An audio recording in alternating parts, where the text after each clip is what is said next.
Hi everybody.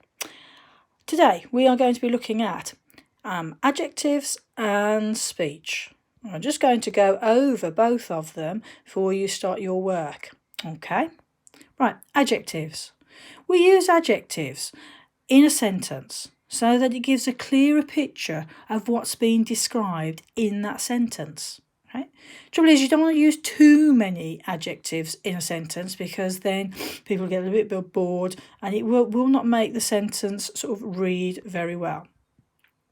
So, where do we use an adjective? I know you will be shouting out at the screen because you'll say you use an adjective to describe a noun. So, remember what a noun is? If I look in this sentence I have got, it says, the cat slept beside the tree. Remember, a noun is person, place, or thing. Something you can see. So, if I go through the cat, okay, the cat. Oh my gosh, can I do both? Here we go. So, the cat is the noun. Is there another noun in that sentence? Oh, I think so. Tree, because I can see the tree. So, those are the two nouns in that sentence. Now, as it stands, it's a complete sentence, it makes sense, but if all my sentences were like that, I think I'd get really bored about reading all the work that would be like that. So, we need to add adjectives. So you need to make sure you're going to describe the cat and the tree differently. However, before we do that, I'm going to get another piece of paper because if you remember, I'll get this one back. If you remember from no, it's Monday. No, it wasn't last week. Last week, we looked at fronted adverbials. So I thought I would just use that here now to show you. So as you see, my first sentence, the cat slept beside the tree, makes sense, is fine. However, I've changed it and I have put the front an adverbial that adds more information to the sentence and tells you something about how the cat is sleeping. That adverbial is beside the tree. So what I can do is to make the sentence start off better and sound much better than the at the beginning, I can put that part at the front to make it a fronted adverbial. So if I take that away, here's my much better sentence already. Beside the tree, comma, remember you must put that comma in, the cat slept. Okay, so first of all, I'm going to underline the two nouns. So tree, because you can see that, and also going to say slept then, and cat. Okay. Now, I know you will have some much more ideas than me, but let's see if I can think of two adjectives to describe the tree. Actually, I'm going to do one for this. I'm going to say, so I'm going to put in there the tall, bit boring, okay? The tall tree.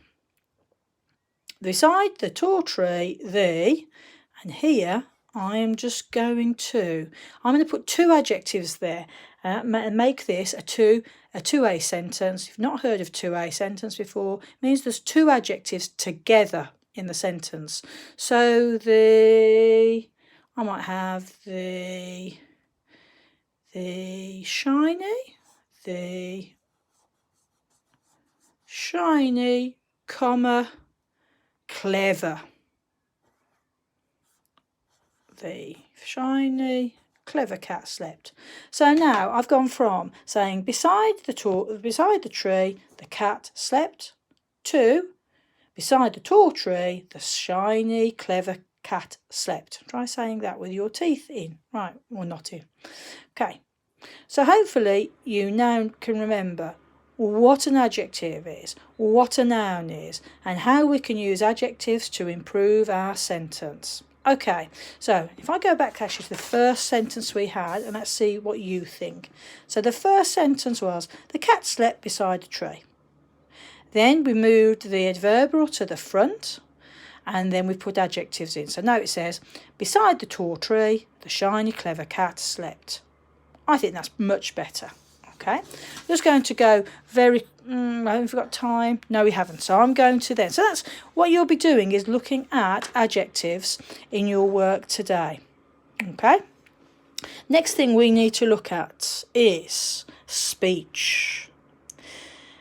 And lots, we do speech quite a lot. We've already looked on it over this year. So this is just to recap on how we use the correct punctuation when we put speech into our story. Okay, so I put Mrs. Clark asked, "Are you all right?" Okay, so first thing is, what do I say? So I actually have asked people, "Are you okay?" So that's the part we're looking at right there. So that's the part I say. Now I know you know this, so I'm just going to go through it as quick as I can. So we know that the part that is actually said, you must put your speech marks, your inverted commas around the speech. So I've done that. That is not the only thing you must do. What you must do, we obviously at the end of the sentence must have punctuation. Now, are you okay? Now I'm asking that question, so I don't put a full stop, I must put a question mark.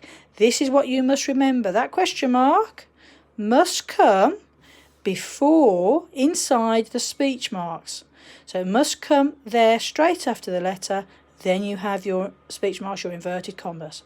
So here we go, speech marks, punctuation. There are three more things to remember.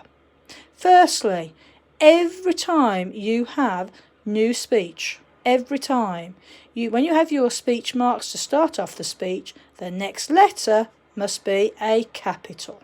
So I'm changing that to a capital A. There you go.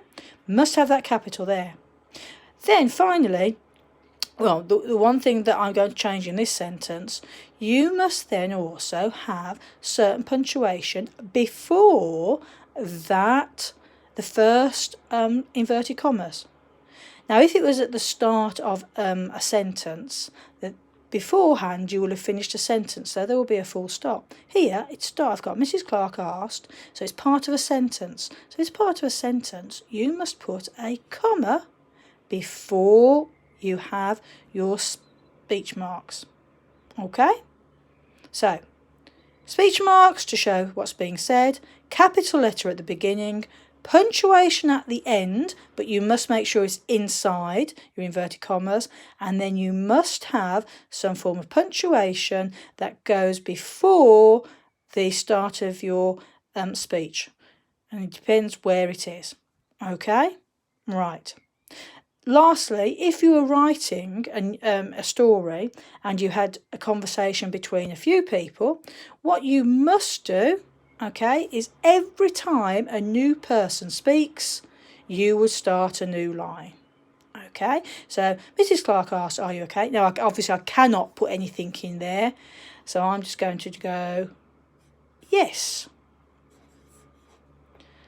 said Bill. Full stop. So, "Yes," said Bill. I'm going to put my inverted commas there. Now, because, let me look, I know I have to put some punctuation here before the end of the speech. So, "Yes," said Bill. It's going to carry on the sentence, so I'm going to put a comma. I should have punctuation before the first inverted commas. Let me look, let me go to the next line. And yes, I've got a question mark, so I don't need to do anything at the front. I've got a capital letter there, fine. And the only thing you have to do is, I now know I cannot start carrying writing there because I'm going to speak now. I must start a new line. So, oh dear. Oh dear. She replied. She replied. Can't write with the paper moving. I'm going to put a full stop there. Oh dear, she replied. So I've started a new line. Let me do this quickly. I'm going to put my speech marks there. Because it's in the middle of a sentence, I will put a comma there, but inside the inverted commas, and there's a capital letter at the beginning. I look at the start of the speech where the inverted commas are. There should be punctuation before that. There's nothing there, but if I go to the next line, there's a full stop. So I know that is all completely punctuated correctly. Have a go, look at the work you have got to do, enjoy, see if you can do it without looking at my tutorial again. If not, come back to it and see. See you later.